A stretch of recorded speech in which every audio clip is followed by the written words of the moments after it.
So let me ask you a question, and maybe you can answer it from a SEAL perspective. Who in a SEAL team gets held accountable if you fail mission? The commander. So the officer. Yes. Yeah, that's awesome. Do you know who gets held accountable in projects? The project manager. Okay. Now you might say, well, that's an officer too, but in many cases, you pick a project manager more by their bravery or stupidity to go for the impossible thing, right? Because they want to learn something. There's motivation. It's also this adrenaline kick that you want. But ultimately, and this is what annoys me in projects, often in projects, it's the person who has the least political say about where the project is going that is held accountable. This would be unheard of in spec ops, right? So it would be, for example, so I as a senior manager tell a project manager, I'm going to give you impossible objectives. I'm not going to give you enough money. I'm not going to give you full-time resources. I'm going to determine all the variables of success, and you're going to be stupid enough to take the blame if we fail. Could you imagine that? That wouldn't stand for a moment in the military, or? No. In the military, the senior leader is the ultimate responsibility. Yeah. So the buck stops up top. I mean, the example that I think resonates with a lot of people is you're the commanding officer of a ship. Your officer to deck is a senior lieutenant, and your senior lieutenant has a nav team and a bridge team, and you're downstairs and you're asleep, and the ship runs aground. The officer to deck, the senior lieutenant's not held accountable. Not absolved. Yeah. It's the commander's, it's the commanding officer's fault that ship ran aground. And the reason is, when you peel that onion back, all the way back to how that officer was trained on that ship, 99% of the time when a ship runs aground, it's avoidable. And it all starts from the top. So the senior leadership in that organization is not necessarily the person that pushed the button or on the ship turned the rudder the wrong way, but he or she does have ultimate responsibility.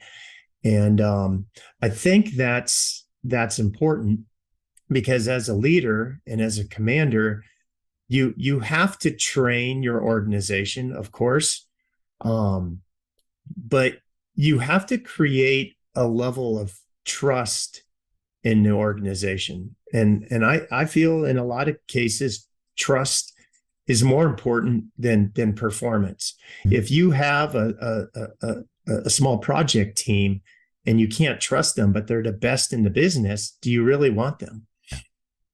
Yeah.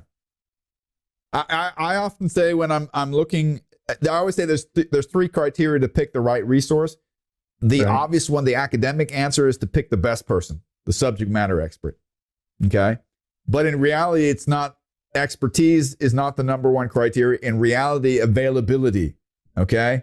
Whoever's left over is usually the person who's assigned to the job. And I say better than those two options is the person who volunteers for it. I'd rather to have a junior person who says, I'm not sure whether I can do it, but I'm passionate about it. I want to give it a try. I much prefer that person. And that's part of also the military ethos, right? It's part of nothing happens in a military organization. You're not, the draft is thank heaven over, maybe we might need it in the future, but the military and its cultural is based upon, hey, listen, we're not forcing you to anything. We'll force you once you're in, but before you get in, you get to volunteer. How many times did you have to volunteer before you became a SEAL? Well, I got turned down 6 times before I finally got in on the 7th time. It's like it's an all volunteer force. And right?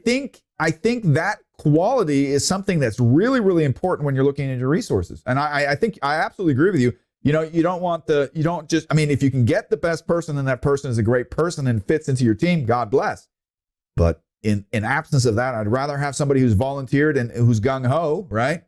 Than who's, who's kind of reluctantly, with an attitude going into your mission. Well, the attitude piece is huge, Mark. Yeah. And I'm talking because bad attitude is just as contagious, if not more, than a good attitude. Yeah. And I've always thought of attitude with the people that you're working with. That's like a force multiplier, military term. But if you have a small group of people with a great attitude, and you take another group of people that are arguably better at what they do with a shitty attitude, I don't want them. I want this, because they're going to feed off each other. How do you deal with that attitude? I mean, it's something you can sniff out fairly quickly if you have experience. That's where the chief comes. That's where the senior enlisted personnel that's where they really are valuable, because they've been around for so long, and they came up from an E0 all the way up to E8, 9. You believe them when they say something. Yeah.